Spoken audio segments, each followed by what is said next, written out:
नमस्कार, मी माधुरी वैद्य. अधिक महिन्यातला आजचा दिवस हा 5वा दिवस आहे. गेले 4 दिवस आपण भगवद्गीतेतल्या 15व्या अध्यायाचे, ज्याचं नाव आहे पुरुषोत्तम योग, त्या अध्यायातले 8 श्लोक आपण वाचले, ऐकले आणि समजून घेतले.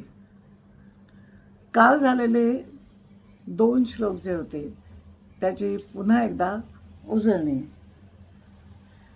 ममैवांशो जीवलोके जीवभूतः सनातनः मनःषष्ठानींद्रियाणि प्रकृतिस्थानि कर्षति. दुसरा श्लोक आहे शरीरं यद्वाप्नोति यच्चाप्युत्क्रामतीश्वरः गृहीत्वैतानि संयाति वायुर्गंधा निवाशयात्. ममैवांशो जीवलोके जीवभूतः सनातनः.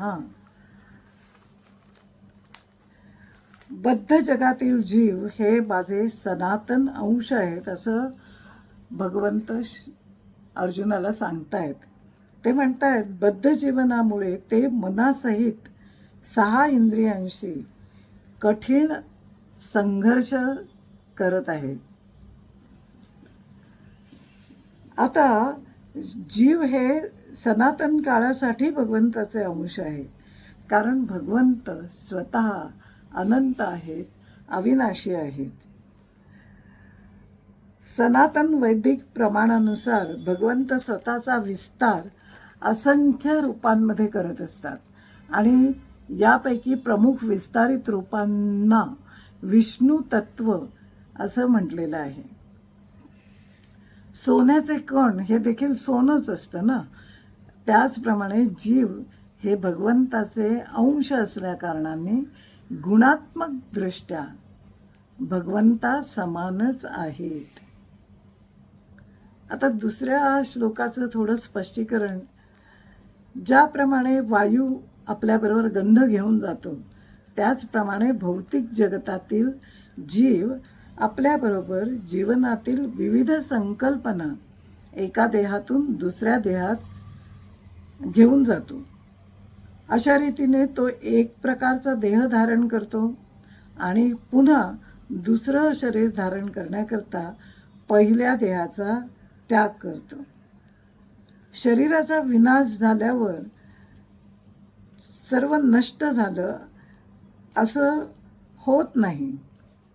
जीवात्मा एका देहातून दुसऱ्या देहामध्ये देशांतर नव्हे तर देहांतर करत असतो आणि त्याचं वर्तमान शरीर आणि वर्तमान कर्म ही त्याच्या पुढील शरीराची पार्श्वभूमी असते. म्हणजे पूर्व जन्मीच्या कर्मामुळे त्याला वर्तमान देह प्राप्त झालेला असतो, पण या वर्तमान देहा धारण केलेला असताना जर चांगली कर्म केलेली असली तर पुढचा जो देह धारण करायचा आहे तो चांगल्या स्वरूपातला मिळू शकतो. कारण आपण पाहिलेलं आहे की मनुष्याला कर्म करण्याचा अधिकार आहे.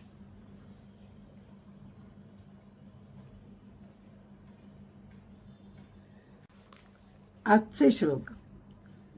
श्रोत्रै चक्षुस्पर्शनञ्च रसनं घ्राणमेव च अधिष्ठाय मनश्चायं विषयानुपसेवते.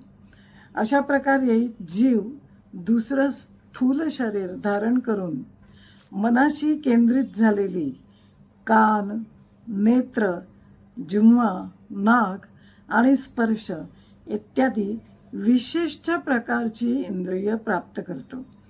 अशा रीतीने तो एका विशिष्ट प्रकारच्या इंद्रिय विषय समूहाचा उपभोग घेतो. म्हणजे त्याच्या कर्मानुसार त्याला ती इंद्रिय प्राप्त होतात. पुढचा श्लोक आहे उत्क्रामंतं स्थितं वापि भुञ्जन्यव्वा गुणान्वितं विमूढा नानुपश्यन्ति पश्यन्ति ज्ञानचक्षुषः. जीव आपल्या देहाचा त्याग कसा करतो तसंच प्राकृतिक गुणांच्या प्रभावामुळे तो कोणत्या प्रकारच्या देहाचा उपभोग घेतो हे मूर्ख लोक जाणू शकत नाहीत. शरीर सोडून जात असताना किंवा शरीरात राहत असताना किंवा विषयाचा भोग घेत असताना किंवा 3 गुणांनी युक्त असतानाही म्हणजे त्या आत्मस्वरूपाला अज्ञानी लोक ओळखत नाहीत. केवळ ज्ञानरूप दृष्टी असलेले विवेकी ज्ञानीच तत्वतः ओळखतात. आज इथेच थांबूया. पुन्हा भेटूया. व्हिडिओ आवडला तर लाईक करा, शेअर करा, सबस्क्राईब करायला विसरू नका. धन्यवाद.